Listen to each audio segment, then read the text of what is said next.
Hi, everybody, and welcome back to Aging is Direction. I'm Kathy Clements, your longevity strategist. Today, I have the pleasure of introducing you all to two very high-performing women, and you get to hear in their own words what life has been like before 40 and after 40. And they're my sisters. So it is a win-win for me to be able to introduce you to them. But let me give you a little bit of their backgrounds prior to them, uh, to you seeing them.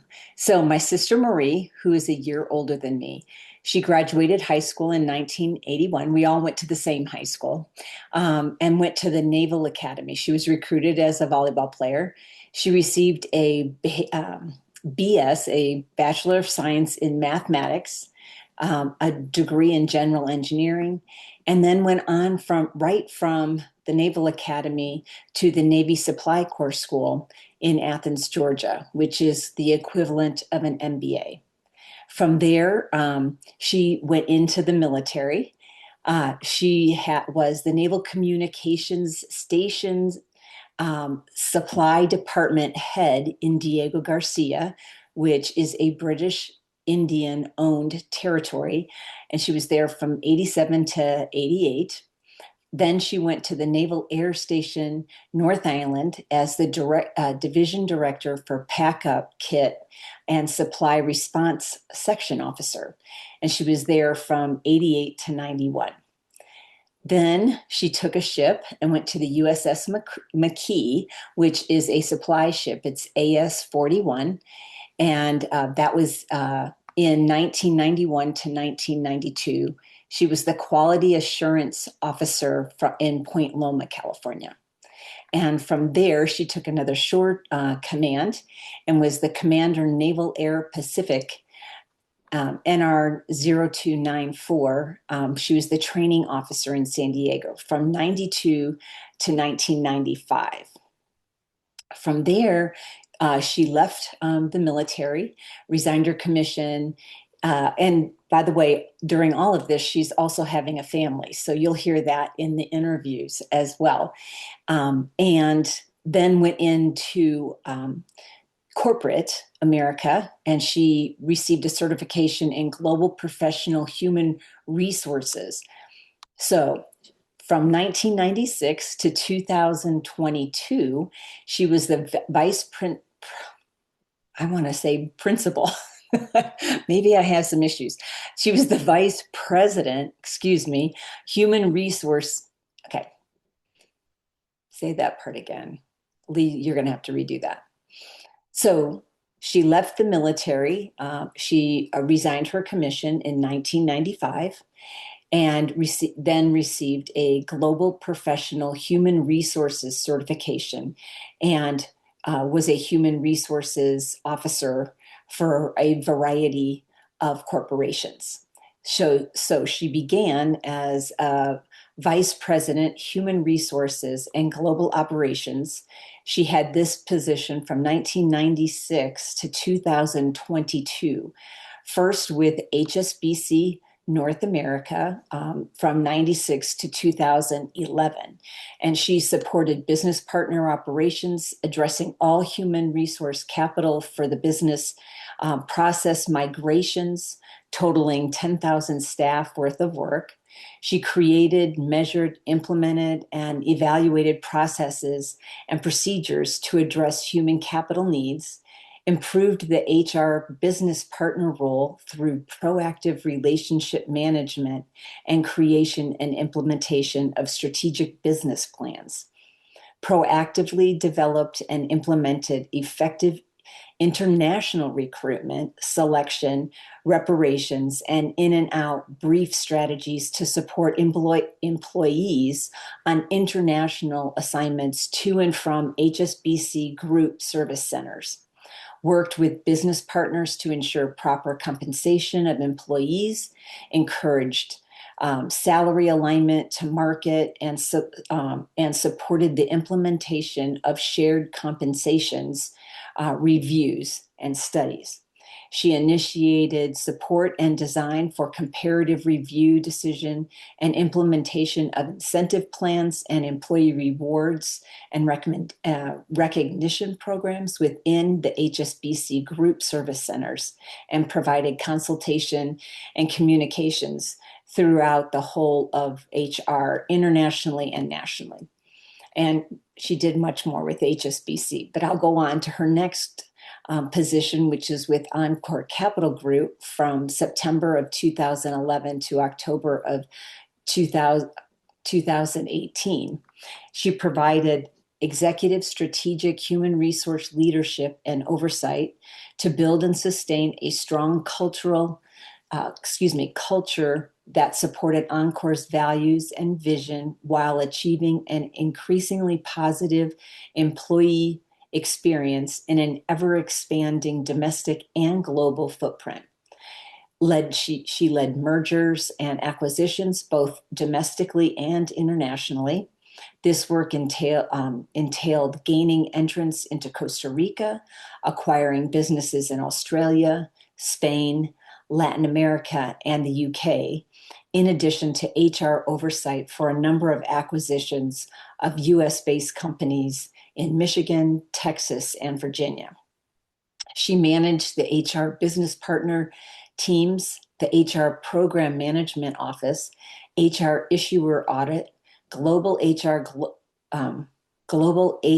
policy inventory, the compliance and first line of defense check implementations.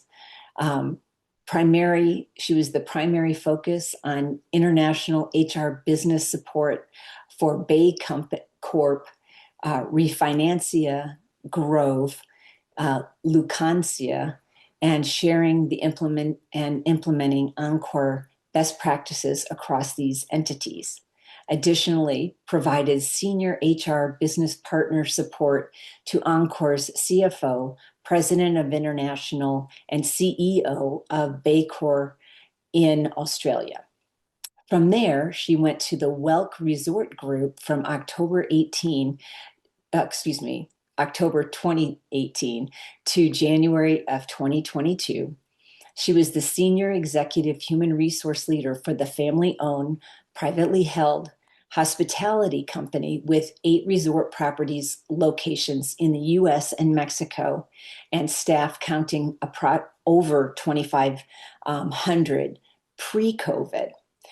She was the executive point of contact for company COVID administration practices to include associated operational closures and openings, associated staff reductions, communications, coordinations, and adherence to all reporting, safety, and security requirements. She led HR function related due diligence for sale and spearheaded the subsequent full harmonization integration with buyers and transactions to publicly announce in April 2021 and fully harmonize with the Marriott Vacation Worldwide, and completed all of that work in January of 2022. I can tell you, having been around her during that time, it was very stressful. And so we'll talk a little bit about that as we get into the interview, as well as balancing that with family. From there, she is now the CEO and president of the Dam Ranch LLC in Tehachapi, California. The Dam Ranch is a family-owned winery and destination venue on 22 acres in the high desert of California. Tehachapi is home to the recently established AVA, which is the American Viticultural Association, which hosts 7 other vineyards and tasting rooms. The first few acres of 2 varietals of grapes were planted at the Dam Ranch during the summer of 2023. 2 barns and 7 other acres were converted to host various events. This large picturesque venue has been the host location for a few live band concerts, huge family weddings, a few baby showers, again, they were huge, milestone birthday parties, I'm talking the amount of people at these events, because I've been to a few of them, it ranges anywhere from 60 to over 200. And then she's also has other large gatherings. The Dam Ranch also serves as a harvest host for its membership and has hosted over 350 RVs and campers since going into operation and utilizing 2 acres set aside for this purpose. Proceeds from the RV camper donations have benefited the local Tehachapi Horse Rescue and startup of the Vineyard Venue operations. Some of those are tongue twisters. I hope I said them all correctly. I'm not an HR specialist, so I hope I said all those words correctly. But I had to put her first since she's the older sister.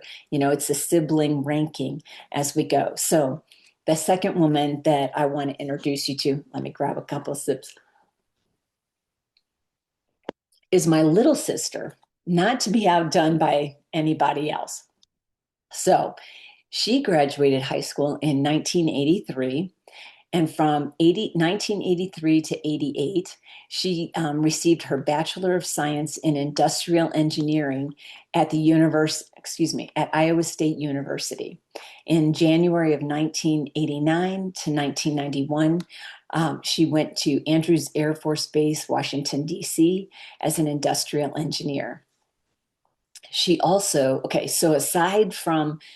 me back up. So aside from getting her BS in industrial engineering, she was also an Air Force ROTC during college. So there's a whole workload just associated with the ROTC program in addition to her regular course load. So she was balancing and juggling both of those things. She didn't say it, but I also know she had a part-time job during that time as well. So now she's at Andrews Air Force Base. She, in addition to her regular workload, decided to also be a fitness instructor for the base. Then 1991 to 92, she's the readiness flight commander at the 89th Civil Engineering Squad at Andrews Air Force Base. 1992 to 1993, she was chief of protocol for the 31st Fighter Wing in Aviano, Italy. And you may hear some of the Italian conversations during our interview. But 1996 to 1998, she received a Bachelor of Arts in Public Administrations through the University of Maryland's Global Campus. From 1996 to 1997, she was operations and maintenance program manager at headquarters U.S. Air Force Europe, which is in Ramstein, Germany. From 1997 to 1999, she was the executive officer for the USAFE Civil Engineer headquarters at U.S. Air Force Europe, Ramstein, Germany. I keep getting my tongue gets tied. In 1999 to 2001, she was program analyst for Air Force Operations and Maintenance Program at headquarters, U.S. Air Force Office of Civil Engineering at the Pentagon. And we do talk about that because obviously 9/11 happens during a portion of her tour at the Pentagon. 2001 to 2002, she's the Chief Technical Service Division at Headquarters Air Force, U.S. Air Force Office of the Civil Engineer at the Pentagon. Then from 2002 to 2003, she also was a grad student at Air Command and Staff College, Maxwell Air Force Base. From 2002 to 2003, she was getting her Master of Arts in Military Operations, Arts and Science at the Military Operations Arts and Science Air University. And then June of 2003 to 2004, she was an academic instructor and advisor at the Air Command and Staff College, Maxwell Air Force Base, Alabama. From June 2004 to 2005, she was Plans and Program Course Director, Air Command and Staff College, Maxwell Air Force Base, Alabama. And 2005 to 2007, she was deputy commander of the 51st Civil Engineer Squadron in Osan Air Base, Korea. August of 2005 to November of 2005, she was commander of the 51st Civil Air Squadron, Osan Base, Korea. In June 2007 to January of 2010, she was director of student operations, Air War College, Maxwell Air Force Base. I don't know if you're hearing it, but there's a lot of travel that's entailed with all of these transfers. And at the same time, and I'm not done with her experience yet, she's also having a family. So we'll get into those balances as well with this sister, with Dorothy. August of 2011 to March of 2014, she was treasurer of the American Spouse Club, Joint Forces Command Tri-Border Community in Brunsum, Netherlands. In August of 2015 to 2019, she and her daughter were volunteers at the Animal Welfare Humane Society at the Pikes Peak region in Colorado Springs, Colorado. And May 2016 to 2017, she volunteered for the Care and Share Food Bank for Southern Colorado. Since this, and in addition to this, she is also a fitness instructor with a local gym in the Colorado Springs area, and you'll hear us discuss that as well. So these are my sisters, very high-performing ladies, and I am so excited to introduce you to them. So if you enjoy this interview, I would love for you to hit subscribe and like as we go forward in our interview. But without further ado, let's begin the interview. Well, hey, welcome back, everybody. I want to introduce you to my sisters. So this is Marie. I don't know where they are in your screen. She's in my upper left, and then Dorothy is down below in the center. But so I gave them a list of questions in advance that I thought would be informative to help you figure out what true life, high performing individuals, especially women, the different stressors, the different life changes that they go through, as we've talked about in the different episodes of the podcast so far. So I'm going to open it up and just sort of, I'll just kind of mediate as we go, and then I'll interject where I feel like I need to interject. But I'm going to let them answer the questions for themselves and then tell you where they think I might be wrong or right on the way I perceive different things that occur in the second half of life. And that's what we're talking about, is aging is direction. So I'm going to put out there first, who wants to speak first? And let's talk about childhood, activity, nutrition, all that kind of stuff. Marie, you want to go? Happy to go. First, very honored to be joining you, Kathy. Is it often that an older sibling will say how proud they are of their younger sibling? But as an author and somebody who's really walking this nutrition and fitness journey, you're an inspiration. So pretty honored to be joining you, and we'll see where I go. So I think the question is, how active were we as kids? Right. Mostly you. Speak for yourself. I'll speak for myself. Yeah. I felt very active. Grew up primarily in the Midwest, and then a little bit overseas, and then back in the States.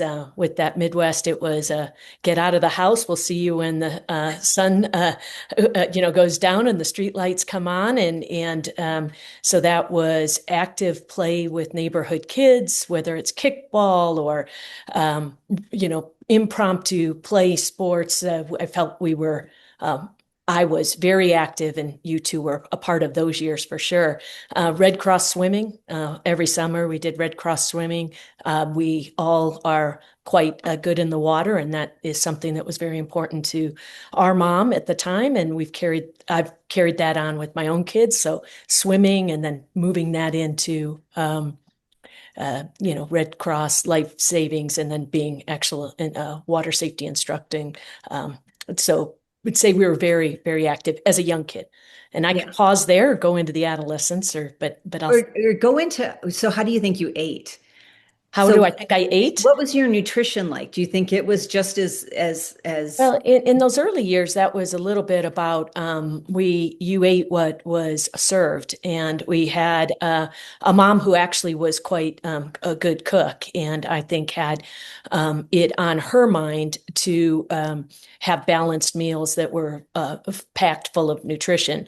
Those were the early years. Get into the adolescence and beyond, when I actually had input into how I ate, I would say, I loved sweets, was an ice cream, thought I could recover from a Big Mac at McDonald's, and ran it off or played volleyball, track, and a number of other team sports. So outran my nutrition probably when it was left to my own device to have prepared good, healthy meals. Uh, yeah. Dorothy, what about you? Yeah, well, first, Marie said it beautifully. I thank you for including us in this Yeah. because, as you know, we've often had these dialogues on how does this look into our later years and how do we age forward, and kind of what you brought in later on, I'm sure you'll get into, but it takes a village sort of. And so sharing information, what works for some and specifically for women, I think, because not everything out there is directed for women. So I applaud you highlighting that. I think it's Yeah. hugely important. So the active years, I agree with a lot of things Marie said. I forgot about a couple, but it was a generation of, don't come home till it's dark. There were no cell phones. There was no this. You trust your kids to be out playing, which we did. It was a neighborhood collective thing, climbing trees, running to and from. I would say that shifted. Adolescence, it shifted for me. And I had to look up those years on adolescence to go, okay, what time frame are we looking at? I guess so. I'm gonna say the 10 to 19. And You would. well, because I was like, okay, adolescence, okay, 20, okay, that's the 10 to 19. So those early years up until 10, I think were pretty, you didn't think about organizing.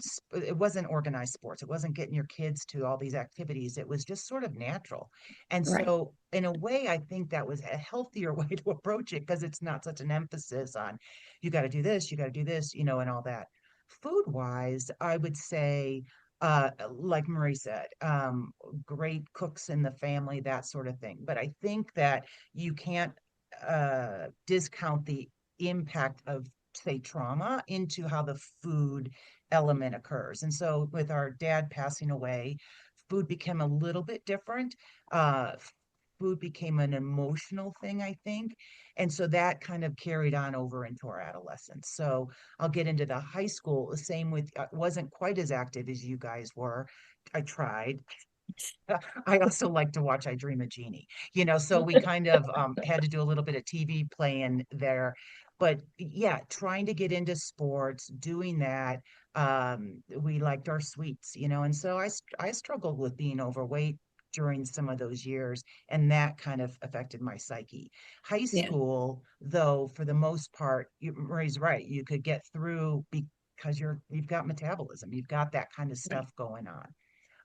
Do you want us to go into 20s and 30s? How would you like us to No, keep going? no, yeah, not yet. Because Okay. I love that you've t touched on emotional eating and that it's Yeah. triggered by trauma and that it can last for extended periods of time. Because I don't think, or that people are satiate, they comfort others with food versus I don't even know how it is because I don't think in the 60s, 70s our generation grew up very differently than the current generation. And Correct. I don't Mhm. consider it coddling, but the way we treat our children is very different than the way we were necessarily treated. And I don't mean that in a bad way. I mean that in there was a sort of a toughen up kind of thing. And you didn't maybe get the hug that you needed versus you got fed the food that you maybe didn't need at the time. Does that make sense?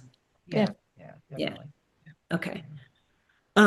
So the way so my perception is that Marie was very, very active, and Dorothy, that you were the bookworm, and that would sit in your Oh, room and read. Like you could never get punished, because you'd be in your room just starting to read all the junk that was on the floor of your room, and you enjoyed it. You're like, oh, here's another book. Let me just read that book. And you didn't really care as much about getting out and being as that. And I'm talking younger, so fifth yeah, grade, fourth grade, in that time frame, not necessarily high school. So, yeah, I agree with you there. okay. So, All right. So what about 20s and 30s? Because this changes for each of us indifferently.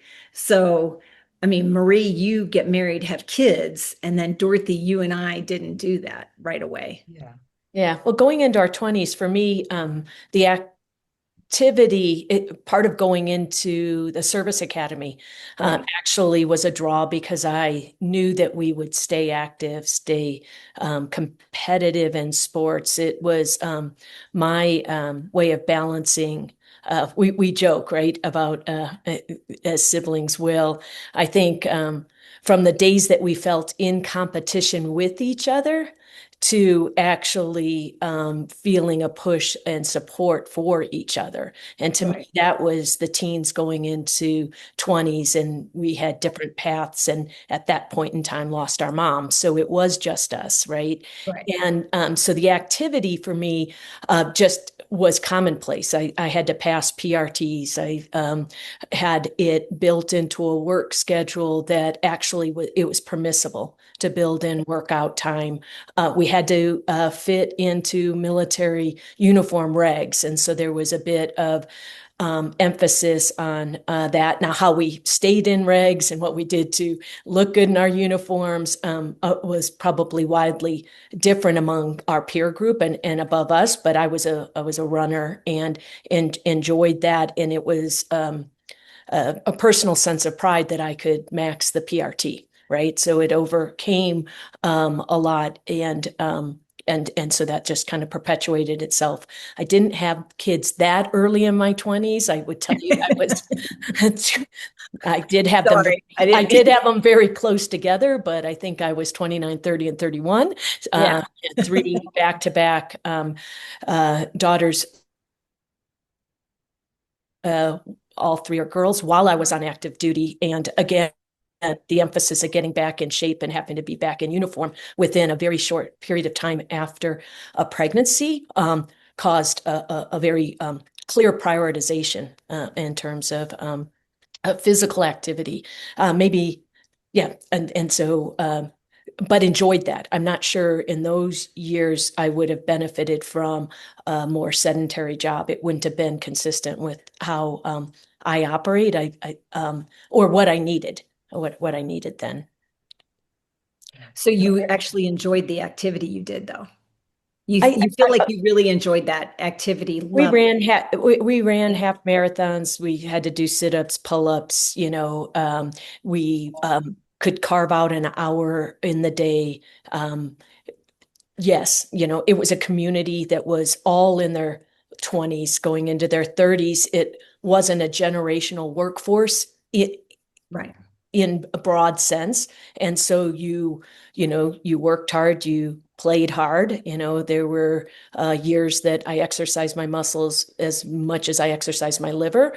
And you could come back and stay out to long hours and get up with no sleep and show up and but everybody around you was operating on a 24/7 very fast paced. We take a couple of my duty stations overseas and then shipboard and then back CONUS. That was the group and that was my colleague base, and enjoyed the activity. I needed the physical activity, frankly, to compensate for the other activity. It actually you this makes it sound like I was much harder partier than I actually was, but you sweat out a lot if you ran the next day, right? You got back, you calibrated, and were able to perform better. I found a higher level of performance if I included activity in my day. totally agree. Not always an emphasis on nutrition. I'll tell you, I'm still not the cook in the family. I eat on the run. Folks that came and would be at our house knew they had to bring their own lean cuisine or healthy choice to put in the microwave. I mean, I wasn't somebody who facilitated meal prep. It was quick on the go type decisions that aren't the healthiest in the longer term. Yeah. Yeah. Okay, Dora, what about you? Yeah, I'll agree a lot with what Marie was saying too. The 20s are interesting.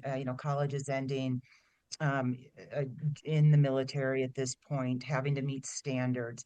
You're surrounded. You talk later about how having that support network, you're surrounded by people that need to be performing at the same level you're performing at.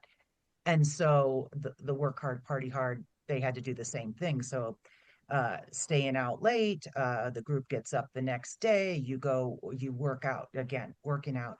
The nutrition angle of it's interesting too, because in those younger years, at least when I was stateside, my freezer was filled with lean cuisines. And we have to think of the era we're talking about. It's the late 80s, 90s. What's being thrown at us is fat free everything. And so you're not looking nutritionally, you're looking at you count calories, which Right. is something I just don't do anymore. And that's a shift I'm sure we'll get to, but it was very much, oh, okay, this and the information that's projected out there, I'm realizing now is based on studies with men and not on women's bodies and metabolism and all the changes that we go through, what you need during your cycle. That just wasn't a thought process in those early years. And then, in my mid 20s, I pretty much was overseas then for the next, you know, 13 to 15 years, which was different. So I didn't keep that kind of stockpile in my house. The, the food overseas was incredible. We were eating out all the time, and it wasn't a bad thing to be doing. It's not like you're going to McDonald's. There was no fast food. You're sitting down at a restaurant. And having actually clean ingredients. And so, unbeknownst to me, I was probably eating much better going out while I was living overseas. But again, the play hard, keeping up, you had standards. And at that time, in the 90s, the military really wasn't.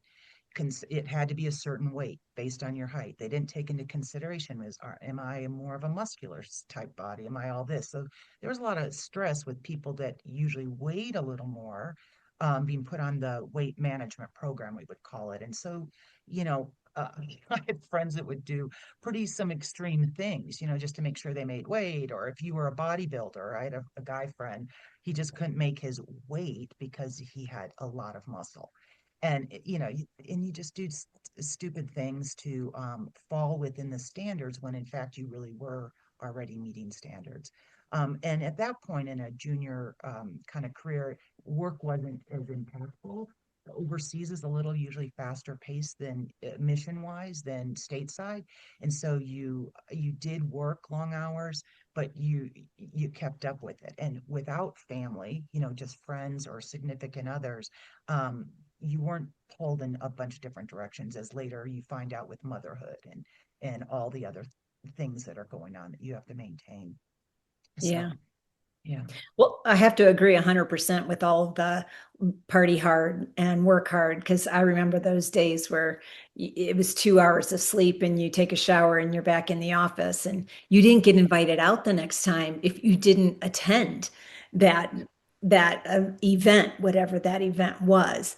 But I always, even at that point, had become a morning workout person, and I can tell you at least on two occasions that I didn't have to go to the typical fat farm, but that I was overweight for my PFT, and then I had to do body measurements to make sure that I was actually within the standard, because we followed the Navy standards for work. And in doing that, I was considered overweight, like at 133, which I'm like, I know. really? Because now 133, I might be 23% body fat. And I'm like, how does that work when you take it in totality? But they did, like you said, they didn't take it in totality. It was strictly that number on the scale and what your capabilities were. And and it made it hard. What about injuries? Did you guys have to deal with any kind of injuries early on? Oh, go ahead. Marie, do you want to answer first or do you? No, you go, you take it Okay. first. I started out, yeah, I did have some injuries. In fact, we go to different training things and coming back to the States, broken fingers, which later became an issue. It was my ring finger, so getting engaged later was traumatic because I had a friggin' huge ring I had to get. But I had done a meniscus tear during some training sessions at age 30. And the military wasn't sending you to go get this checked out. I couldn't get an MRI for 5 years. And Wow. so it wasn't until I was 35 that I actually had arthroscopic surgery to repair it. And then I had, other issues that went on, but that was my early 20s and 30s. I later I had a C-section later. I have some fairly, I had to write it down because I can't remember how to pronounce it, but disc degeneration, disc bulging, C4 to 6, L3 to S1, lots And of what was the degenerative. reason for getting that? That's A lot of that was Wait. wearing gear, yeah. wearing weight. When we were in Korea, you do these exercises and you're packing a lot, and it just was, I really had neck and back issues. I'd broken my tailbone 2 times. It's really interesting on how that impacts you.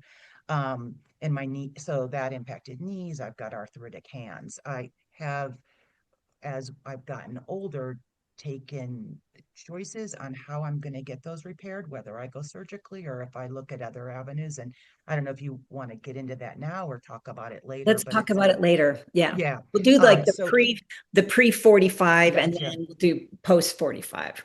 Yeah. Yeah. So pre 45 was rough, Yeah. and I'm paying for it now, but we'll talk about that later. Yeah. And Well, yeah, for me, I transitioned out. So both of you did careers, 30-year career, Kathy, in civil service, which was very active. Dorothy retired, as a colonel in the Air Force. And so I transitioned out to active duty, and my level of activity changed going into corporate America and banking, and much more sedentary. So the stressors on my physique probably were less. I did continue a lifestyle with the girls and coached volleyball, and thought in my 40s that we could be a four-person team, and beat everybody in the Tidewater area, of which we were succeeding. And then I had a pretty serious knee injury, and that stopped all running. Had the orthoscopic immediately. Different experience. I'm hospitalized and going right into surgery and back into crutches and non-weight bearing, and had good success, and was in a position where I was actually seen by somebody who did the Olympic girls soccer team. So very happy with the treatment, which we can get in the military as well. But I was stateside, and it was from acting like I was still 20, right, that I could keep up with the competition.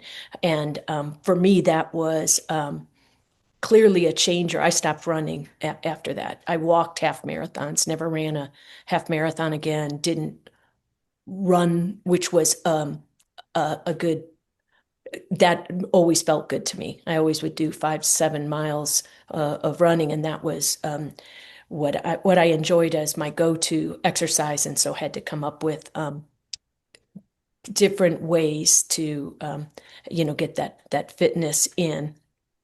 So, but injuries wise, I have slightly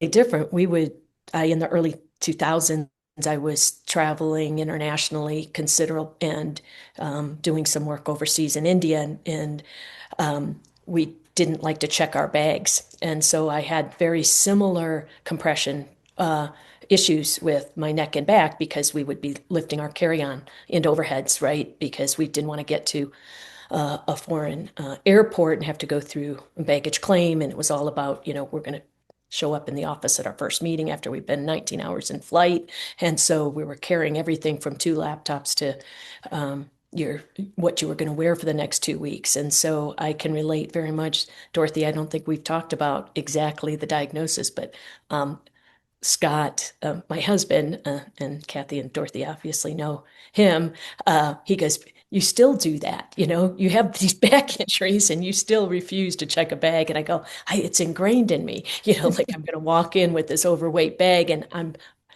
right, you pack it, you schlep it, it's yours. Like I'm probably insult people that offer me help, because if I'm going to carry it on, I'm putting it in the darn overhead by myself, which is not necessarily the best treatment for my body, now in my early 60s. But Yeah.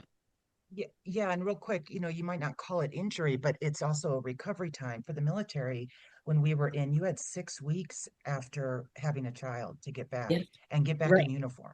right. So in that is a mental, physical toll, especially with you, Marie, back-to-back pregnancies. I mean, mine were a little more spaced out, but it still is, and it's not an injury, but it takes its toll on you physically and also, I think, mentally. That on one of my pregnancies, having to get up in front of a classroom and um, be the example of how you should be in front of a class. And I am 4 weeks after having a child, and it's just, it's the stress. It's not the restorative stuff. So not injury, but still recovery, I guess I'll say. It impacts you. Yeah. Yeah.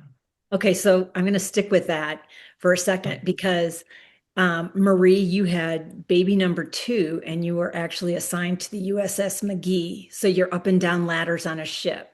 So I want you to talk about that. And then Dorothy, you were pregnant during 9/11 and an evacuation in the DC area. So what are those stressors like as you're thinking of your career, you're thinking of your job, and you're thinking of your pregnancy as well. So there's kind of a duality and it, and men don't feel it the same way on your prioritization of your own health and how that fits in to what your mental, and I don't mean mental state like you're whacked out, but you know what I mean? It's like how you're thinking about how all these things play out for you.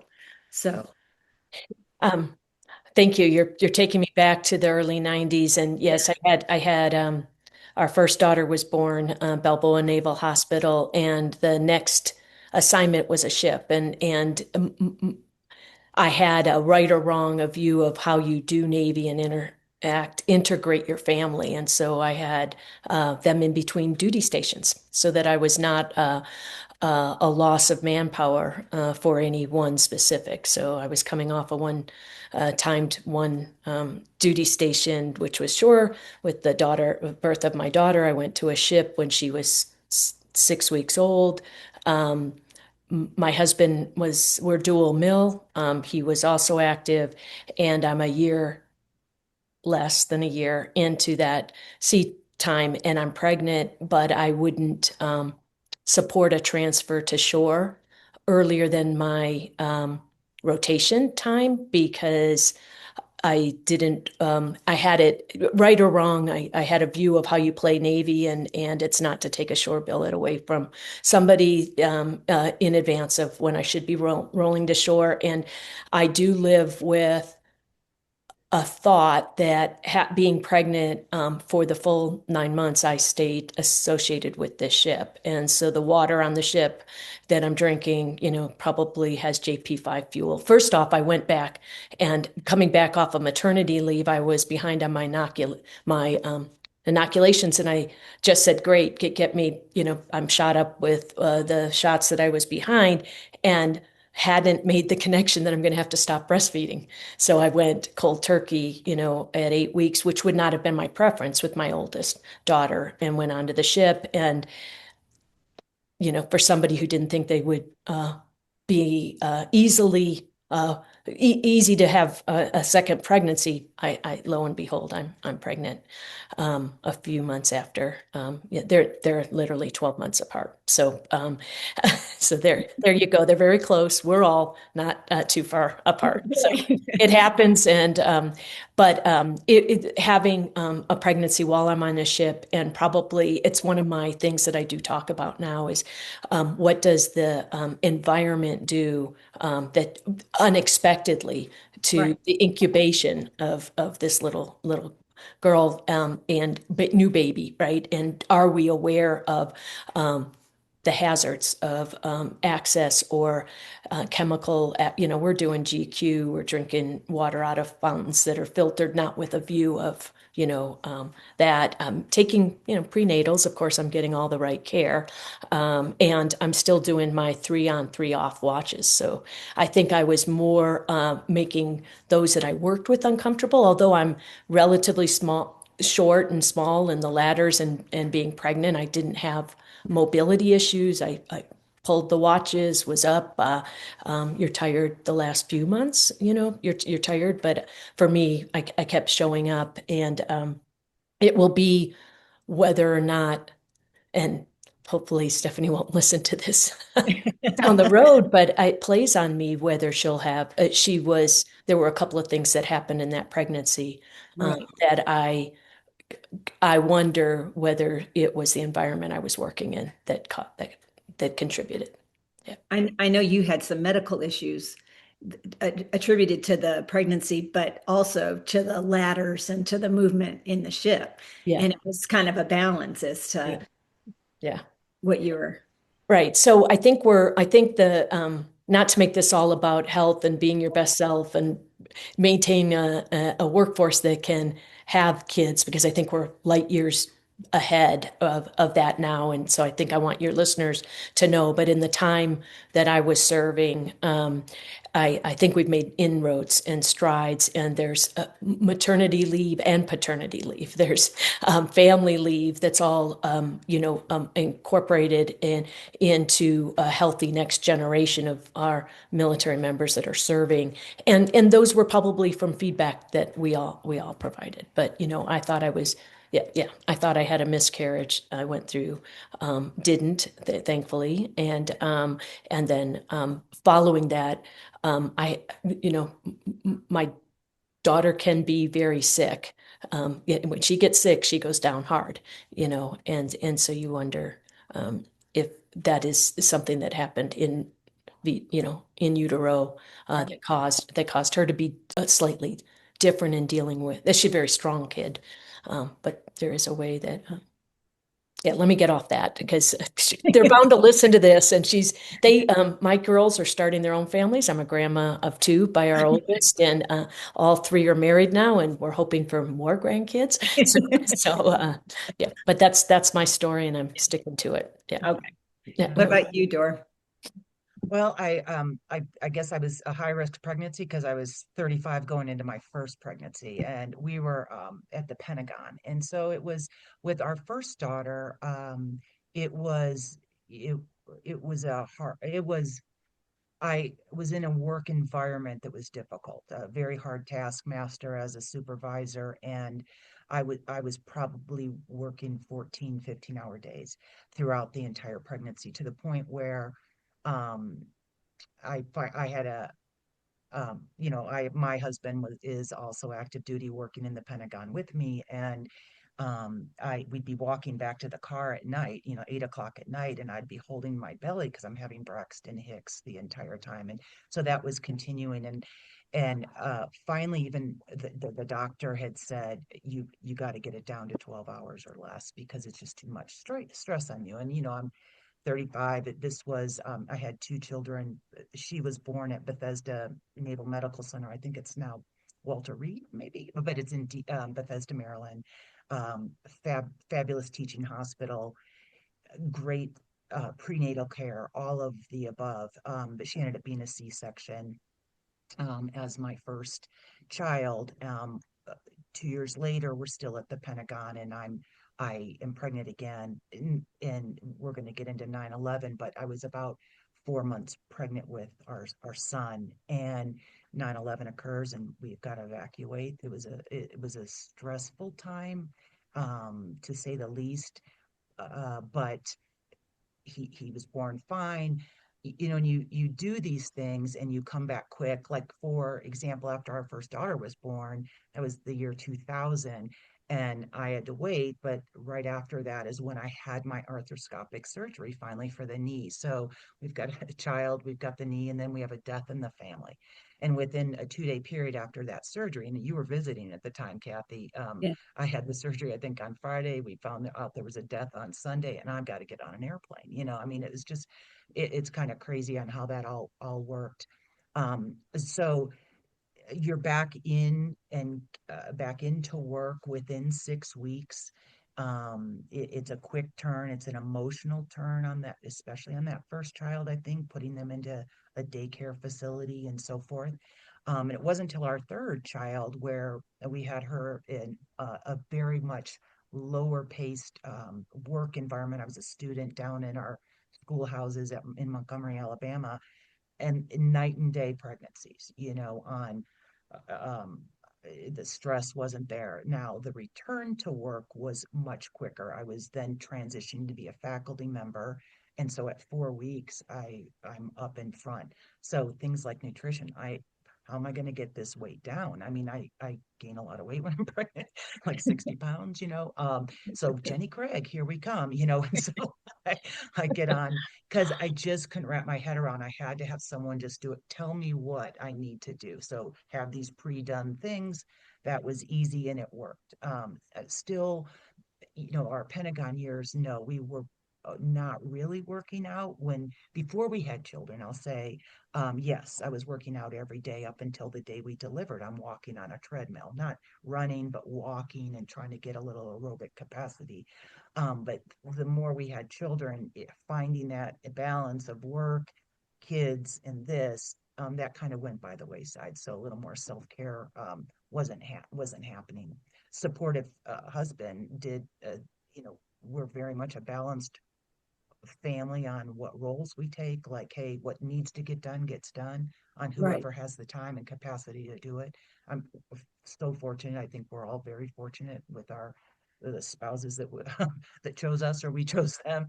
Um, and that's been, it's been a blessing. But anyway, but Kathy, you should share your stories because Well, yeah. So I had trouble getting pregnant, and so was in Washington, D.C. with a boss that had just had twins.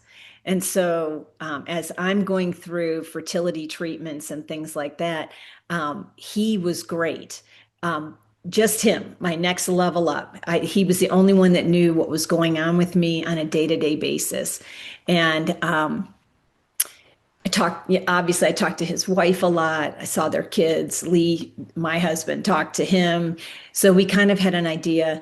And so I finally get pregnant and I'm having twins and I'm in a desk job basically, but it didn't mean that I wasn't working longer hours. So thankfully, he would find me humorous because I would fall asleep at my computer with my hands on the keyboard, or he would find, much like you did later on in my pregnancy, he found Cheerio bags in my pockets because I felt ill in the morning. So I would have a few Cheerios to tide me over to the next meal, that kind of thing.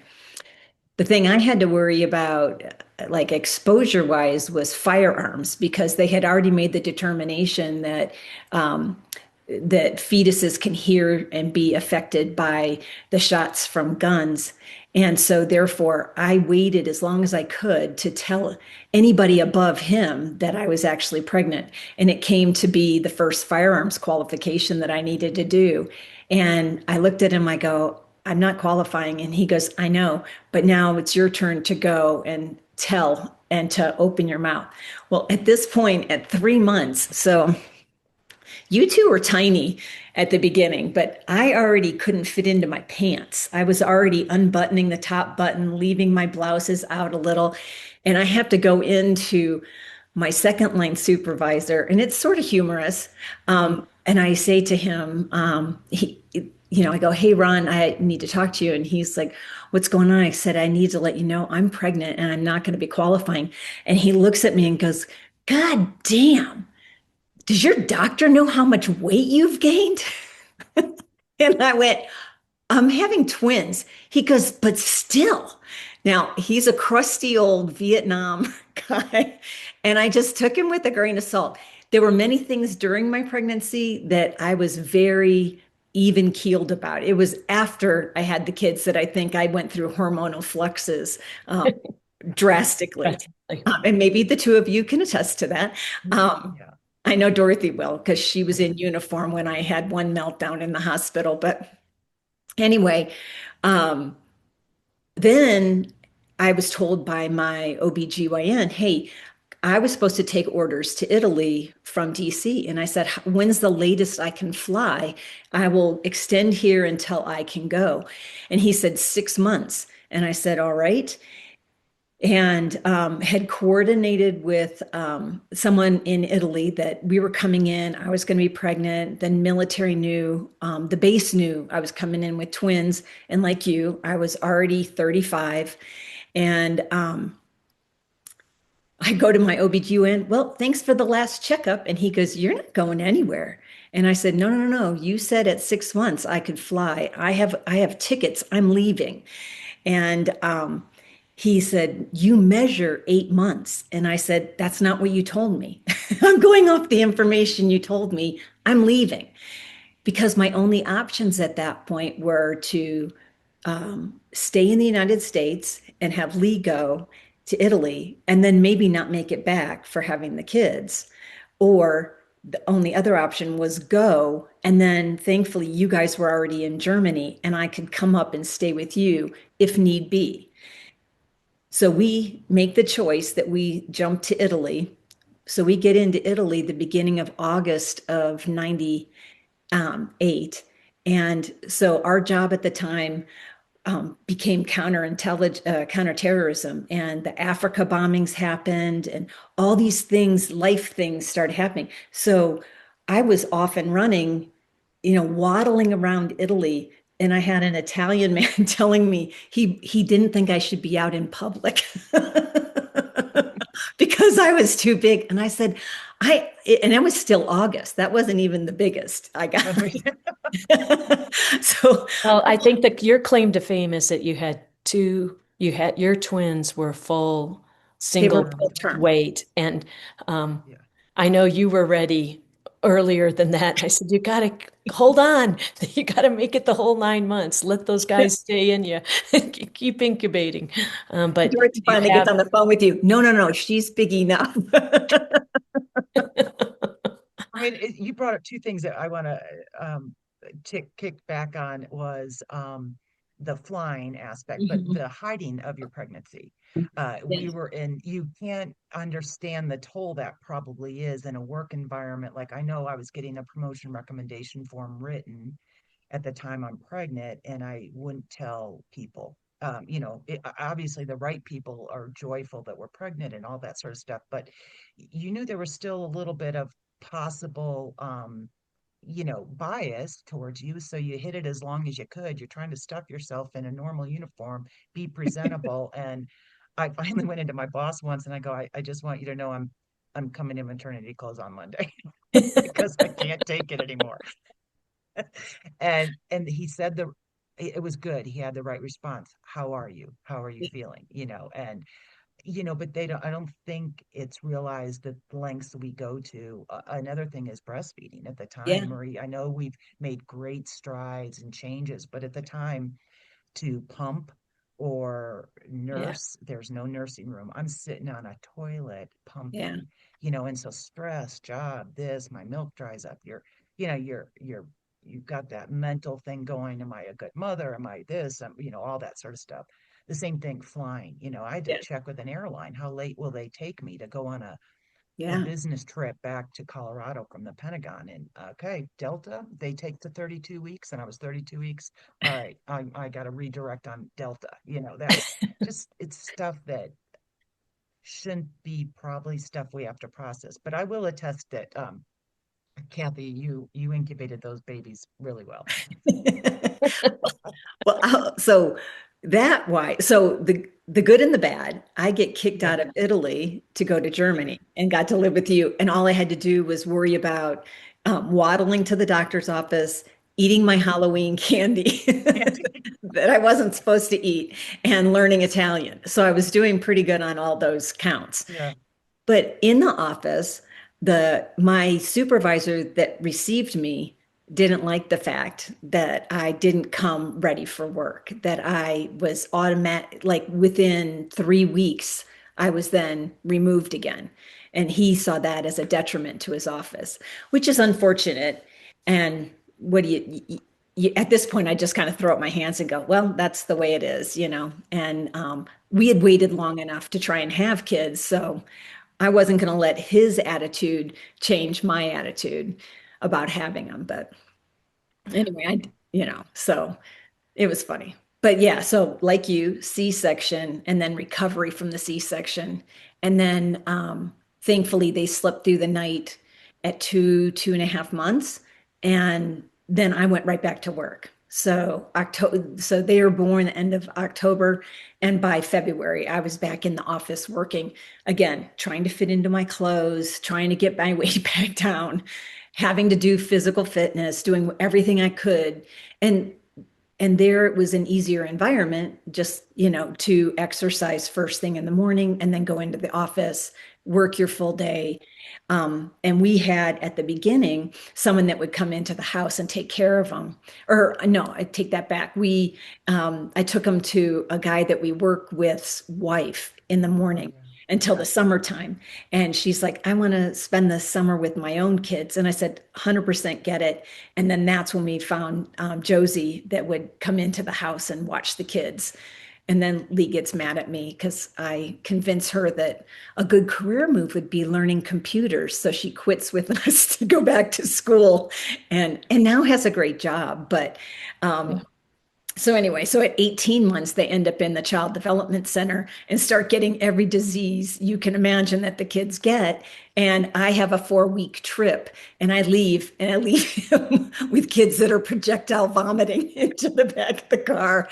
And yeah, he didn't appreciate it, but he said that I owed him a television and bought himself one of those big screen TVs because of it. I'm like, well, I carried him for 9 months. Does that not account for anything? Oh my gosh. Anyway, all right.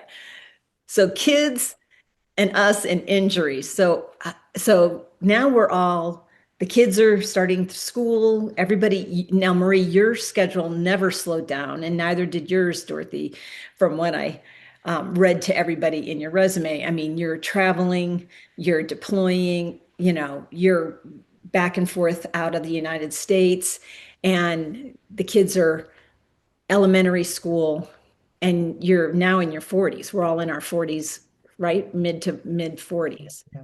Yeah. So now how does it feel? You're in your 40s, the kids are in school, work hasn't slowed down. Has exercise changed again? For me, it completely did. Yeah. So I would tell you that when you're home and the family, it all revolved around their activities. It felt a little bit selfish to fit in a run or a workout class, and they remember, like, we would do Joni Gregori, it's tapes, and they got to an age where they go, Mom really needs to go do her cassette tape, and they would kind of join me, but it wasn't the consistency. And I frankly know, looking back and having a few years post being in corporate, I carried a lot, always tight in my shoulders, lots of cortisol, carried a thickness, started to have more a challenge, and never, we're graced with good genes. The three of us are, but not have to work on them, right?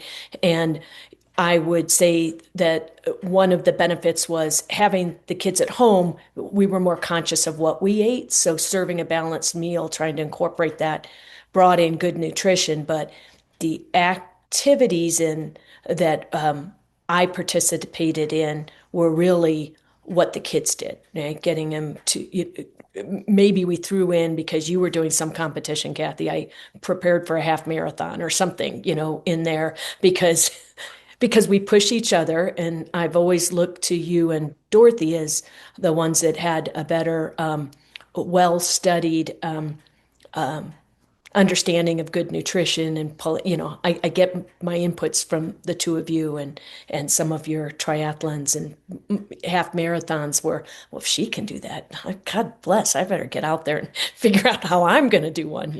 But Yeah. much different, and sleep cycles and things like that, but still being able to in your 40s carry on. Like I said, okay, this is taking a toll. Bounce back doesn't happen. Definitely the working out of my liver completely.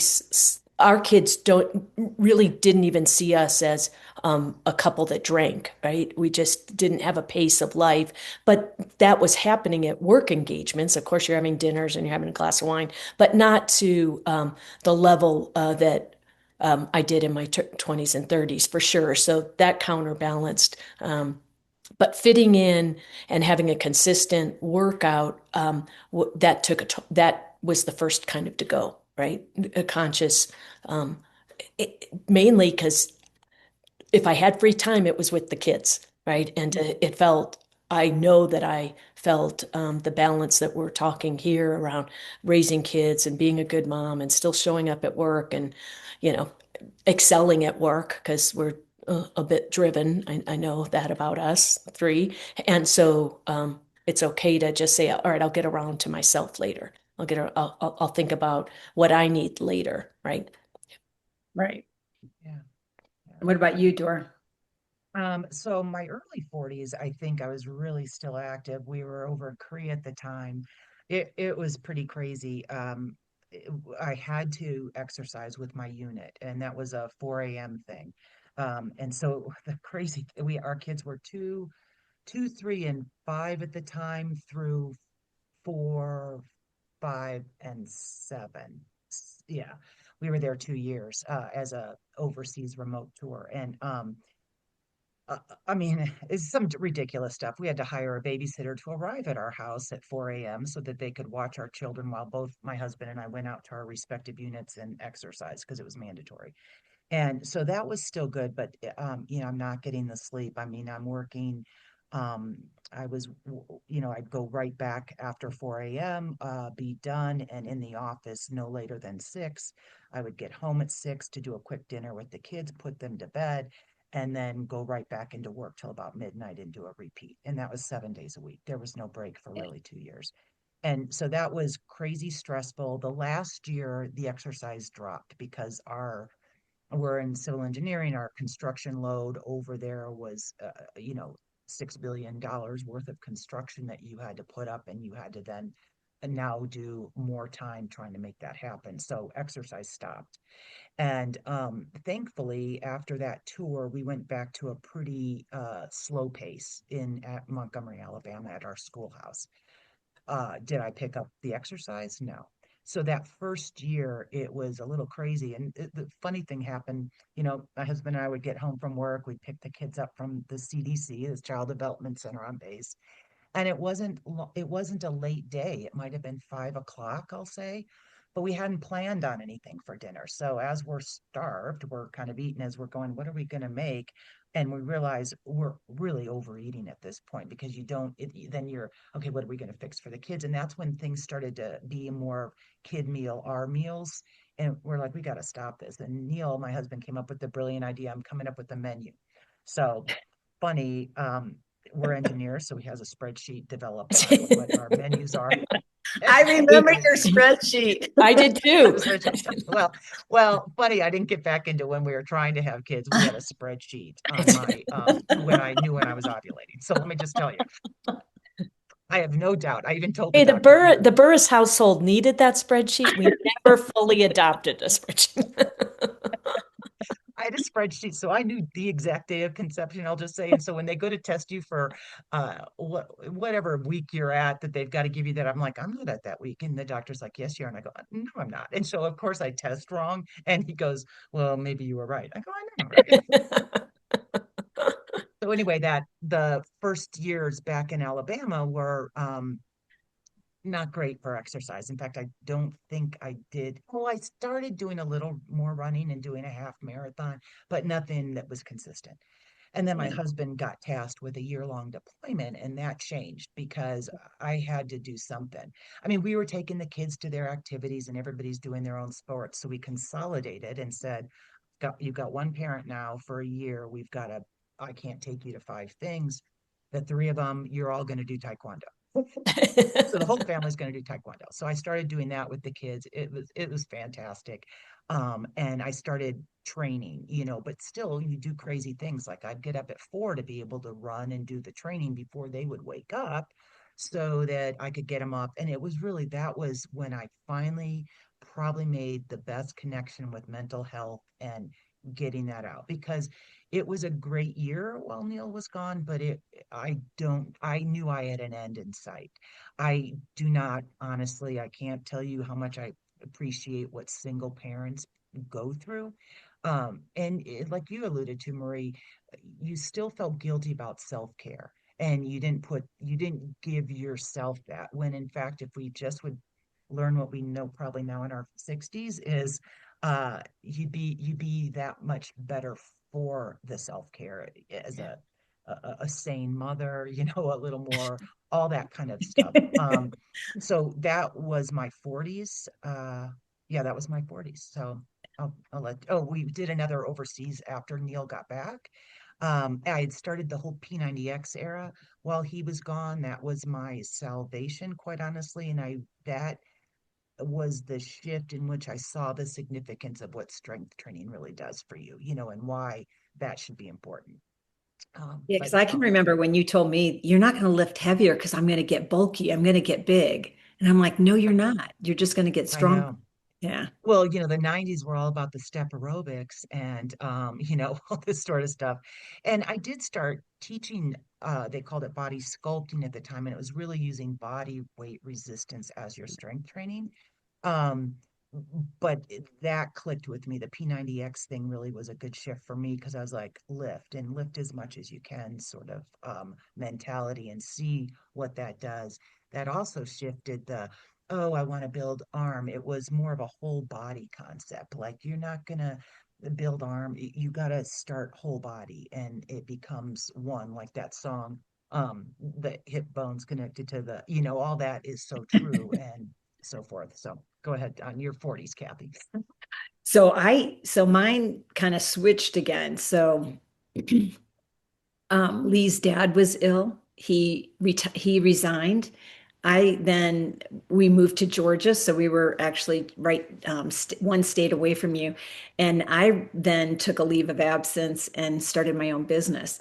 Completely different. Had a coffee shop, but the hours were completely different too. The stressors were more personal stress. So it was a lot of personal stress, getting up at 4 in the morning, doing all the baking at my coffee shop, getting that started, and then being there.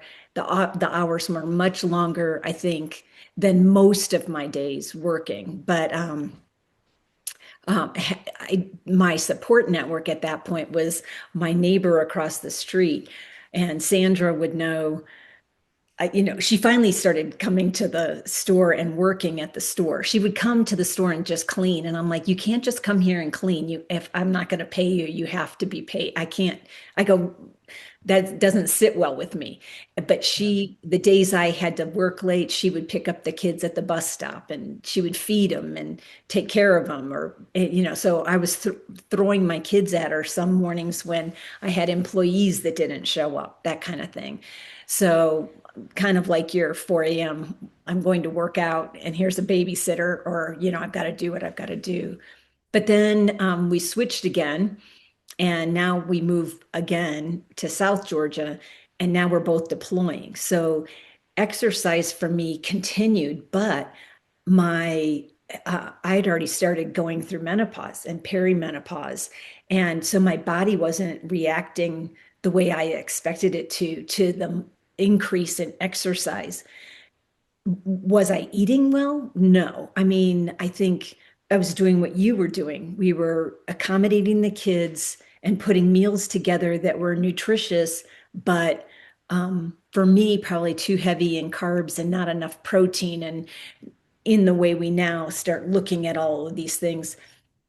And so that affected In fact, I would drop weight on deployment and then gain it back when I came back to the States.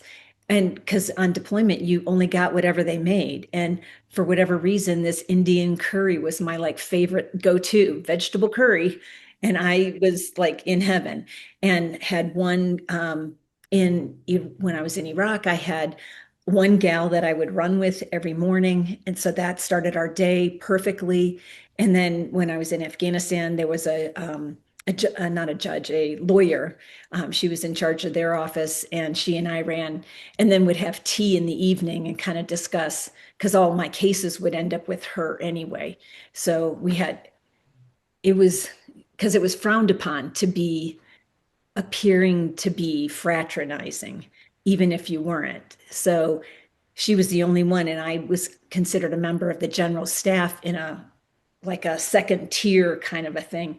And she was his SJA, his staff judge advocate.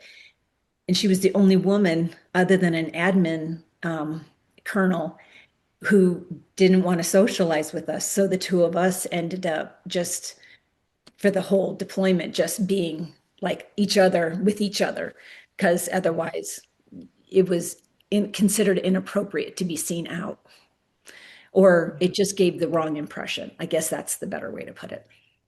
But that took me through my 40s. So exercise has always been my go-to, regardless of how good or bad my nutrition has been. And it's only been during that time that I started really evaluating what I was actually starting to put in my body and started to really start increasing the proteins and start getting rid of the stuff that I didn't need. I actually went to a nutritionist at one point to say, what do I do to balance this? This isn't working. This is what I'm eating and it's not working. And so she started working with me to put me on the right track. I was still eating. I mean, people think, oh, I've got to cut calories down to 1,000. No, you don't. You just have to put the right calories in your body. So that kind of goes back to that calories in, calories out, or you just knew how to look at the back of a lean cuisine and you thought, okay, that's all I need to know. Not really, because there's a lot of other stuff in there when it's a prepared food. But yeah, and then weight training really kicked off for me as well. So I was doing like you, I was doing P90X and all the other stuff and enjoying it, and realized that the weight workouts made me feel really good, made me feel strong. And from there, I knew I could do more. And it balanced, it was a mental health balance as well as a physical balance for me. But I'm going to go backwards for a second. In my early 40s, when I had the coffee shop, you came over to help me paint. And then the ladder, right? Yeah, I forgot about that. You broke your elbow? Yeah. So You continued painting. yeah, and we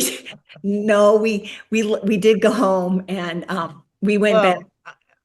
So what I visually remember was it was my fault. It was a high reach ladder and I stepped up on the last step and No, I but rode it that slid. ladder down. Yeah. And I remember you seeing me, I think my neck was bleeding, and you go, apply pressure, I'll be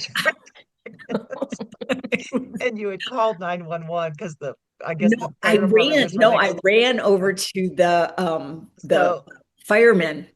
And I go, can you come over here? My sister just fell off a ladder or blah, blah, blah. They're like, well, if we what report it, we have to have a call out. And I went, oh my God. But you yeah. didn't want that because Because I'm still in the military. I gotta report report everything. this, all this sort of All right, I get to bring this full circle because clearly I wasn't stuff. part of that. Just like I Well, wasn't part of you falling out of a tree when we lived in Arizona oh, because you decided that you could. So somewhere I feeling Tarzan. like I should have been involved, but maybe. Well, it's funny, but I remember Kathy with that arm thing. We didn't know my arm was broken, but we went back because we thought we were nauseous. Lee made us breakfast, and we're like, "Let's go. We got to go finish painting." So we went and finished painting. But you drew me a bath that night, and I had the rungs of the ladder Bruised. imprinted Yeah. on as bruises on my chest, and I drove back to Alabama and I go, I gotta go in. They x-ray it and like you got a broken elbow. Well, it's so funny. Yeah. So that is something so arthritis has crept into these areas, Yeah. as you um it's so funny. But so Not you brought funny, up, but I mean, okay, so how does that negative? So think of all the yeah, injuries. I mean, so both of you have yeah, had knee injuries. I thankfully haven't. But I had my shoulder dislocation and I yeah, broke my arms. But those at very young ages, and they don't seem to bother me. My shoulder, I'm still cautious about. So yeah. how are you affected by the injuries that you've had now that you're in your 60s? Well, So for I'm me, learning. Oh, go oh, ahead. go ahead. No, no, no. You go ahead. No, for me, I will tell you that I stopped running. I've picked up different activities to not have the pounding on my knee. I don't have full, but I had a bucket handle meniscus tear that wasn't accompanied by an ACL. So the blood, I knew at the time I wasn't going to get 100% back in running. And so Pilates, weight bearing, I do Farrell's Gym when I'm here in Colorado with Dorothy. P90X, I forgot. You all put us on that, and we were doing that. So um, I've accommodated the no run, but lots of walks. 10,000 steps a day, and it takes it makes you just a little not cautious, but more age appropriate based on your physique. Like when we ski, the fact that we're still skiing in our 60s. Sometimes I look out, my daughter's a med surg nurse and she does knee and hip replacements all the time. And she gives a little attaboy, hey, you and the ants are doing okay. Well, I said, no, that's just the microcosm of audience you have coming through. Like we want to still see ourselves in better shape, but ski, I don't want to say more cautious, more appropriate. Stopped the hard distance running. Skiing isn't on black diamonds. All right, so maybe it never was, but I couldn't do them now. And you're just more appropriate. I am in terms of the activities I choose to do that aren't going to add additional stress or injury to myself. Yeah. Yeah. For me, I balance now. And so I know I'm going to jump from 40s through 60s and we can but because you touched on menopause too, which I think was impactful for me as well. Um, but arthritis has creeped into those areas. So for a while, the elbow thing, the military still when I was still in the military, you have your physical fitness program, which requires push-ups, which was impactful on the elbow. I had from that drop when I landed on hands to, I know I had damaged impact on hands from coming down 30 feet and arthritis had creeped in. And so a C-section scar, they don't talk about scar mobility. So adhesion to the intestines and things like that caused severe back issues that I didn't realize the ramifications, the broken tailbone. I finally found a pelvic floor specialist who anally adjusted my tailbone and it was like a miracle. Yeah. Things like that that we you didn't know. I mean, I thought we were pretty aware of what's out there medically or what's available, but it's stuff like that. Like no one tells you you can be adjusted anally or vaginally for hip issues and things like that. That I'm like, so I'm a big advocate on that, especially for women. Um, or women's health like that. I lost my train of thought, which is probably the menopause thing. But I mean, I was completely done with menopause at 46, Mhm. done. Yeah. Yeah. And it came at a time when we moved to the Netherlands, I had retired.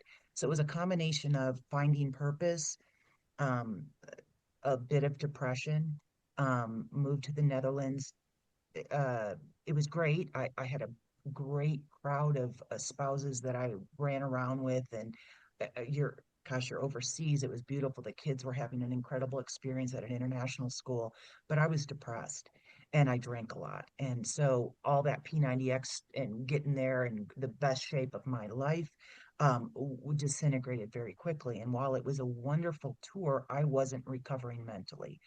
Come back my husband retires at this point. We transition back to Colorado, and I go in for an annual exam. And I mean, I didn't know what else to say. And she kind of did that quiz on me, and she goes, you're depressed. She put me on an antidepressant, and I was ashamed of it. And I didn't even tell my husband. I didn't tell him I was on this medication. And now I'm turning 50.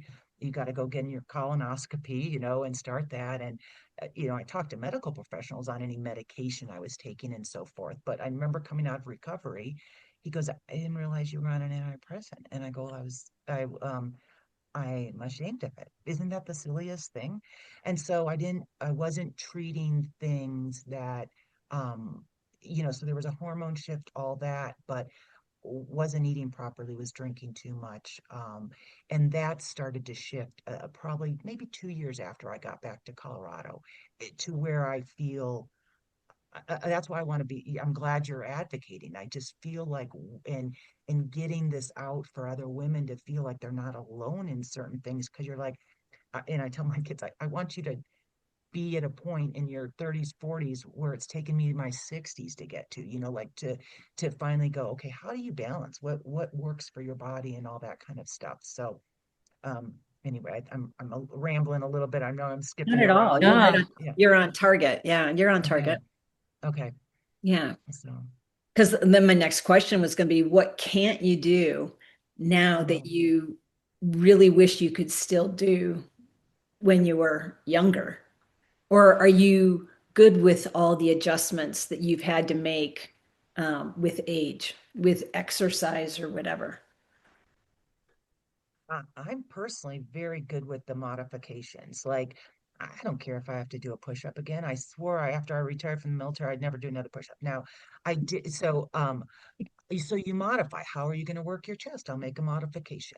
If I'm having a good day physically, I can do just about anything. I still ski.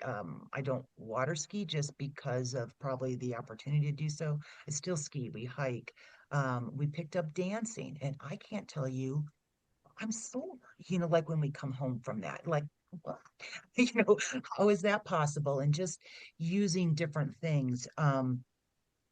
I don't do as impact. haven't been running. I now am looking at impact as a muscle skeletal connection. So maybe jump roping I've incorporated. I needed 2 knee replacements. And of course, an orthopedic surgeon wants to cut. I'm like, well, how do I stave that off? What can I do? He goes, build up your quads and your hamstrings. I went from my knees giving out every 2 to 3 times a day to it might happen once every 8 months, once a year. All of a sudden, my knee will give. I did cave and do my thumb surgery. They call it an LRTI surgery and a trapeziectomy. So they take the trapezium out because at this point my quality of life was impacted. I was afraid to hold knives. I couldn't hold them. My gardening, something I enjoy doing. I would go and pull, and then I'm out for the count for a week. I couldn't use my hands. So grip strength was becoming an issue. So what it saved for me, this surgery, was okay, I don't have that arthritic ache. I'm back to the strength I had. I have good days and bad days, and when those are good days and less good days, I'll say, to stay positive.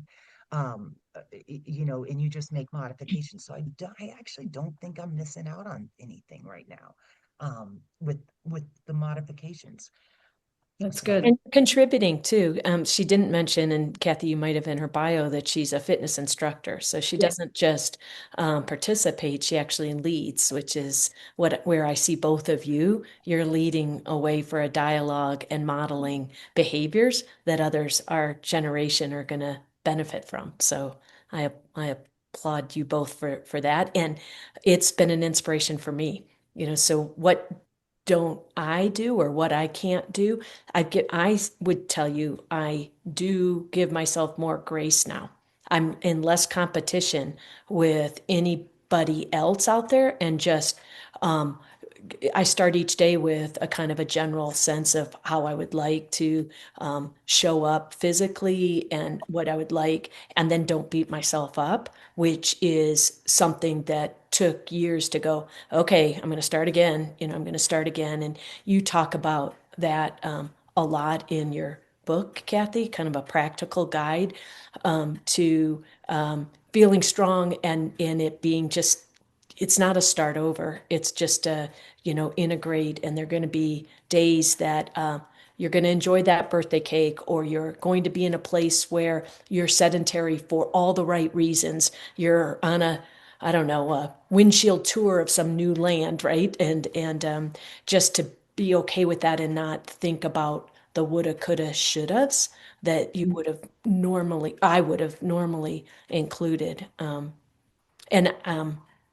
and I'm watching it bear out with my girls. So their exposure to the two of you and how you live life and how you lead, and the nutrition and the practical examples around physical, they're incorporating it.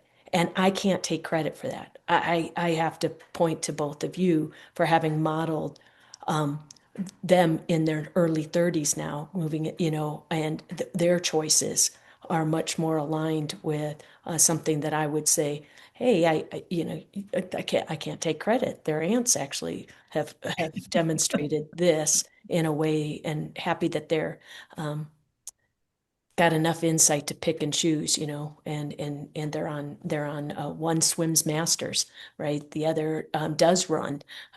The middle daughter is up, she hits a Pilates class and weight bearing weights almost every day, and they just got that incorporated into their lifestyle. And they cook their own foods, and they know what the ingredients are.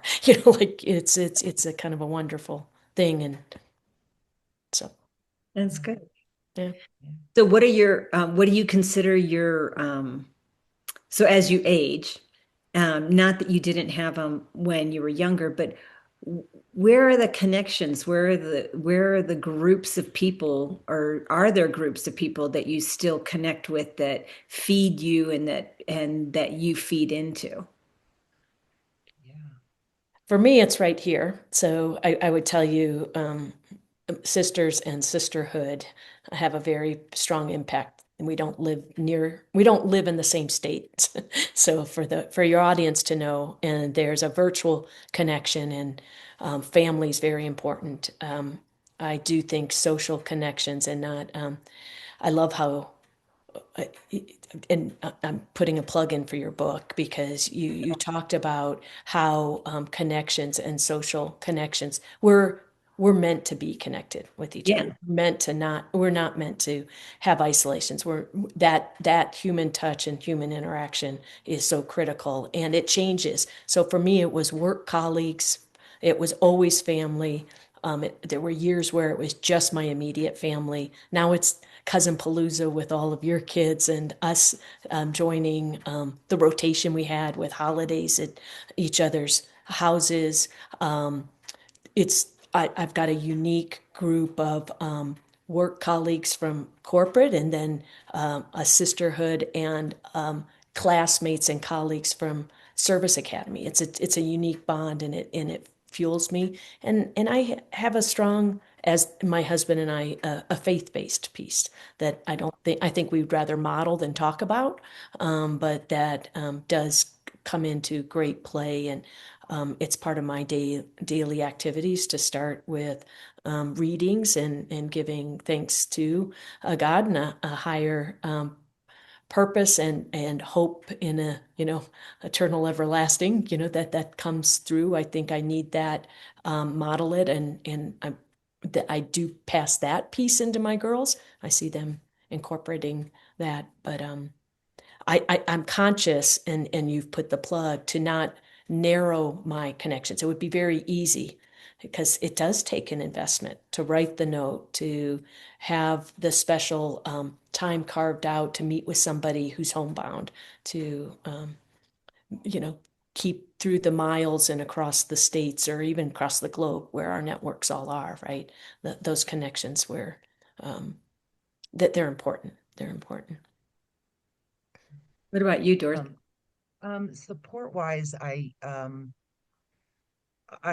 family, exactly what you were saying. Marie, I'll just piggyback because I agree with everything you're saying, and that means a lot to me as well. It's funny, I find there's times where we do hunker down, um, and it makes you, and when people move away, military connection is really strong still in our community. And sometimes I say, I just don't want to, it's so hard to meet new people. I just don't want to take the effort, but we have lifelong friends and companions that come in and out of our lives, or just because you don't live right next to each other, the distance isn't hard to achieve. Just came off a wonderful weekend going out to my daughter's birthday, and laughed and laughed and laughed. And it just was that's what it takes. For me, teaching, um, I believe really now strength training and functional strength is so important. And I know and who's in the class, I get inspired and it's motivating, and it's a pretty neat little community on where I'm at, that just it fills me in a way. Taekwondo kind of took it's their tenets, mind, body, spirit. It's not necessarily, it's just showing up. So there are days that, in like you said, and your best self today might just be showing up. Okay, I'm not working and lifting hard, but I'll do something. Whether that's just for, I'm going to walk and get the mail. And when you get that sunshine and fresh air, it just shifts, and it can shift. And self-talk is very different. Self-talk Yep. for now is very different than it was in my 20s and 30s. Mhm. And I can't believe the power of it. Um, and I keep promises to myself. I also do self-care. My husband Neil had given me, a subscription to a monthly massage every month, and I have kept that now for 2 years and feel no guilt. I go there and it's just self-care, or a face, it's just stuff that, at a time where you're taking away time, we're empty nesters, it makes it a little easier. But the guilt of taking time for self when you're being pulled in many directions doesn't exist anymore. We show up, you're better able to show up when people do need you. But my support network is just really many things of what you said, as well as my local support are some good friends that we do fun things with. We're going to go on the Camino in a few weeks, or part of the Camino, one of the routes, and just fun stuff like that. So it's nice. Yeah. Yeah. Well, I find, It's go ahead. it's a give back to your community too, in certain Yeah. ways. So there's some volunteerism Yeah. that, Yeah, but it gives you yeah, purpose. and I know of a few things that you both do, and I didn't mention that I look for those opportunities myself. Um, I happened to have an opportunity to visit Dorothy recently, right? And she has coffee dates with somebody who's a bit more homebound. And I Mm. thought, oh, interesting. It was, and she's feeding herself, I think, but also giving to somebody who looks forward to that visit. So, and put the Yeah. plug. Sorry, Kathy, you were No, gonna. that's good. Yeah, Yeah. Okay. Because all I was going to say is I know that we have friends that are in their 70s and we hike with them and yeah. find that they don't have people their own age to hike with anymore. And so that's something that I look at, like, how do you advance that to keep that circle big unless you're looking for that to be big? And Mhm. so just recently reconnected with Sandra, who lived across the Yeah. street, helped out in the store. So am texting back and forth with her some, um, and obviously keeping this community up, as well as trying to figure out what the next avenue is for the business, which is the retreat location and that whole Italian thing. And so there's a lot going on, but it's always trying not to. Um, I guess the best way is not to close out those people, but to is as best you can incorporate them And same thing, I have different people from work that I still keep in touch with, and different people that I meet in different conferences and things like that, that I connect with, that I've kept keeping in touch with as well. And then Lee and I still are faith-based, and so we still have the church community as well that we thoroughly enjoy. And we'll find a new church as we move and head to the next location, wherever that's going to be. But yeah, so people are important. And so then the next question is, well, how long do you want to live? Because you both have heard that I'm living to 125. Right. And I applaud you for that aspirational goal, is because I didn't want to rain on that parade. But the numbers, at being a math major in the academy, I'm going, all right, I'm going to know that person. I'm going to know that one small. Um, I I didn't struggle with this. I think I said to myself, and I put a couple notes. I want to live to whatever age affords me an opportunity to maintain my health and clarity of mind. I don't relish the idea of needing care or being a burden. I think there's a lot that can be unpacked in that. I'd like to live as long as I can, that I can continue this active lifestyle and fully engaged. And I I would like to live long enough to have a lasting, loving relationship with my grandkids that are here and those that are to come, to a point in their lives that they have memories, fond memories of the interaction with me. So maybe that last piece is where I should have started. So I like it. Yeah. And I thought it was an interesting question because I don't know if I've ever really thought, I don't have a specific age. I want a health span. I want, Yeah. and I don't think lifespan. I want a health span that, if, again, I want to recognize who you two are. I well, thank want you for to, that. There I would have been want years to, that I would have thought that you were looking for the years when you didn't recognize. I know. And, my husband and I, or Neil and I, we talk back and forth. What would be better? Is it a physical decline or mental decline? I guess, well, you don't know if it's really a mental decline, do you? But it's a burden on others. And so that's what I don't want to have. I want to live a health span long enough to be, like you said, impactful. And I think that's, like you said, unpacking it from our own childhood. I would want grandkids to know who I was, is, and in of importance. And so I do little things now, like writing down messages and putting them in things. Initially the kids are like, well, I wouldn't want this or that around the house. And I'm like, well, you don't know the story behind this. So I write little stories and I put them places. And I think that comes from lack of having a solid household in my later, or my early years, because our parents had passed away early. And so I home is important, but home really is where the family is. It's not necessarily a domicile and so forth. um so yeah, so 125, Kathy, that would make me 124. It would make me 126, so I wouldn't see it. All right. So I wouldn't be there for to Okay, so celebrate I'm your going to send you both an article of a woman that's 117 that lives in Spain. Okay. Yeah. And Okay. she has wine every day.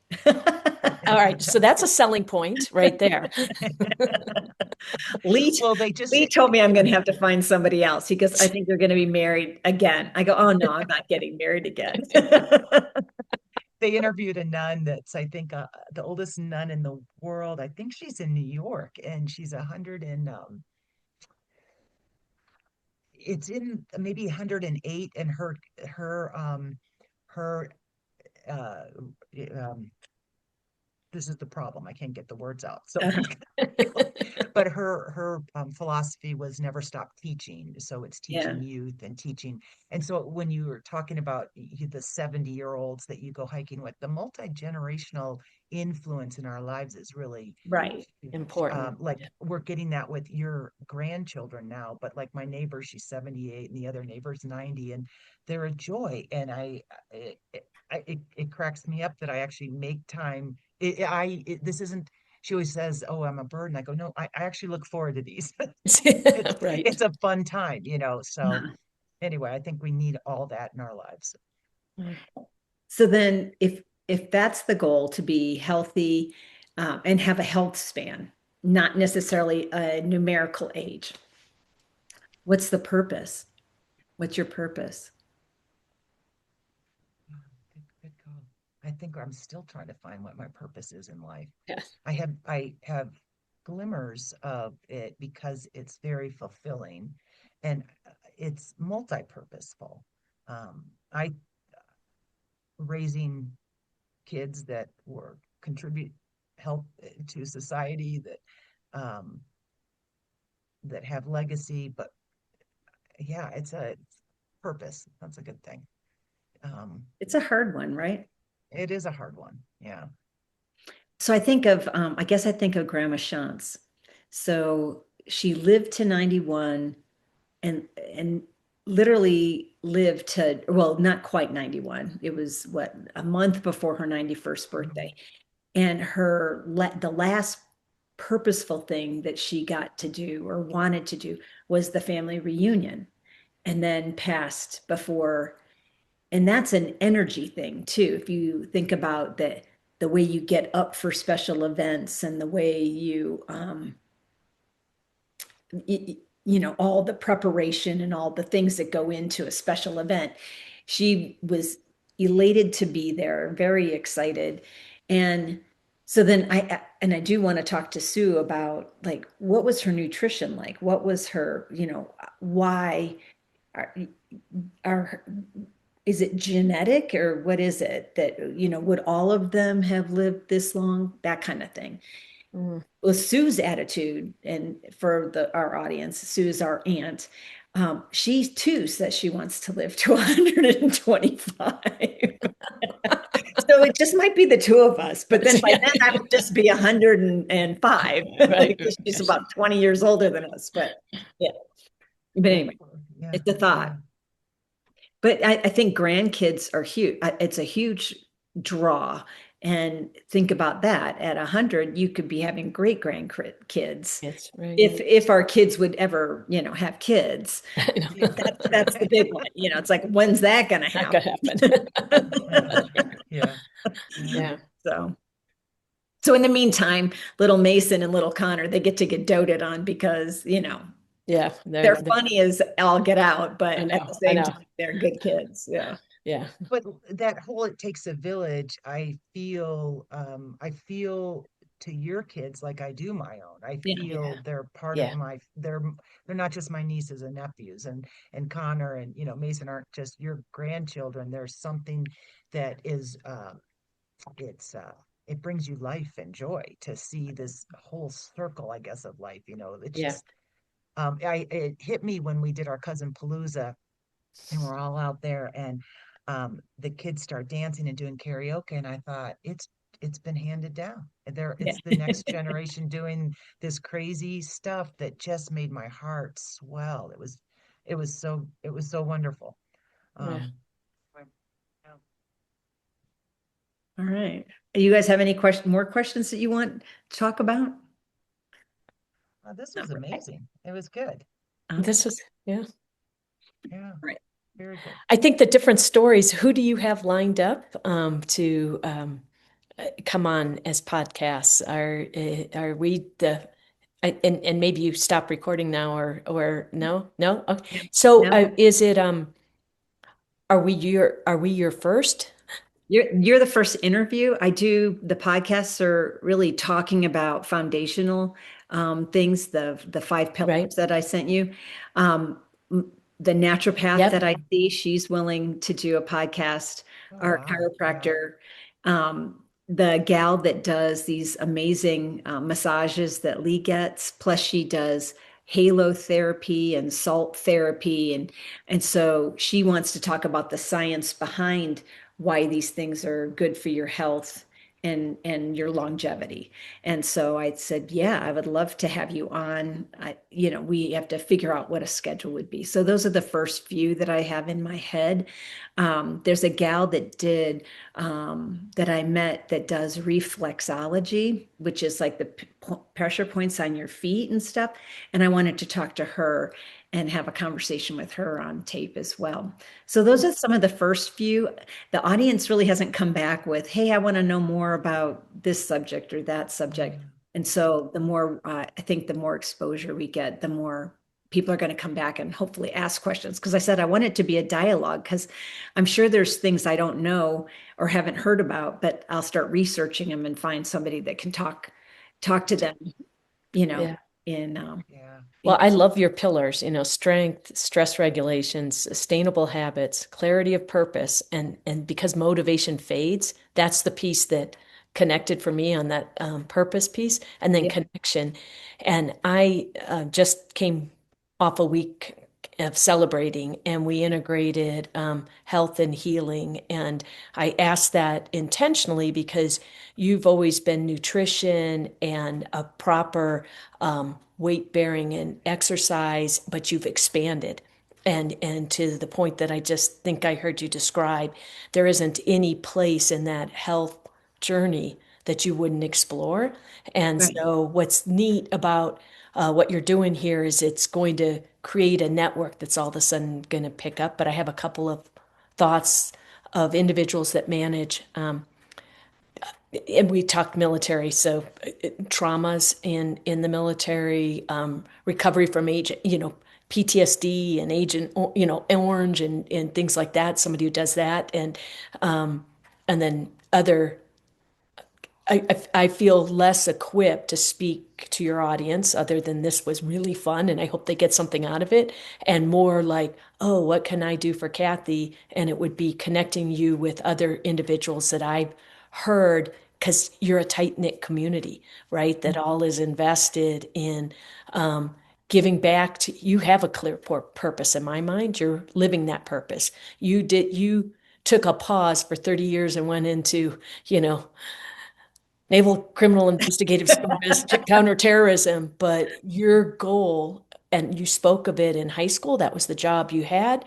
You took it into college. And for me, I'm like, she's coming full circle into a wellness, health, exercise, nutrition journey. And that's exciting for me to see. And I guess just like you've always given me insight onto what I can do better and certain things that you've heard I want to do, that's the connection I hope for you.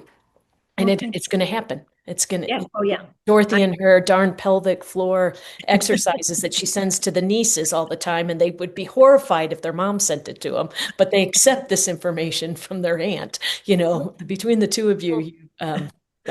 It's funny. I'm listening to you guys talk because I was thinking, oh, my homework is to really clear up what my clarity of purpose is. And then as you're as you're as you're talking, it is becoming clear for me. I Yeah. mean, I thought, oh, I do have a clarity of purpose, and I feel like I need to now write it down and define it and make it. I'm doing it and I never really defined it before. And nobody asked And you to so articulate it, probably. That was, that's right, yeah, articulating it. she Yeah, just pushed us. so thanks. That was helpful. I don't necessarily need it for homework, but I need to make some more points because it was one of those I always go, why are we on this earth? What are we here for? What are we doing? And you spin your head around wondering what is our legacy? What is our purpose? And thanks. It's Like a I said, hard one. I think uh I don't know where the book is, but if you have never read A Purpose-Driven Life, Yeah. it's yeah, it's really helpful to kind of help you line it out. Yeah. yeah, And I read it yeah. a long time ago and I couldn't tell you exactly what it said, but I do remember it. I still have it on my bookshelf. But I think sometimes it's just a matter of just sitting down and taking that pause, like, what am I good at? And what do I like doing? And where does that fit into everything else? Yeah. So maybe, What feeds me and what do I see fueling others, yeah, right? So it's That's like this exactly cycle. Yeah. yeah, that is it. Yeah. Because what feeds me is what fuels others, quite Yeah. honestly. Right. Yeah, and it's finding that niche, which is great. Right. So, And everyone's got an audience. It's a matter of finding your audience and having them find you, because it'll happen too. Yeah. Well, I hope you all enjoyed that conversation between my sisters and I on aging as direction. You know, figuring out what our workouts look like, what the nutrition changes could be, what our purposes are. That's a hard one, right? So thank you to them for all of their time. And I will see you all in the next episode. And we are going to talk about quick workouts that get you started, that aren't too difficult, and that will keep you going for the next half.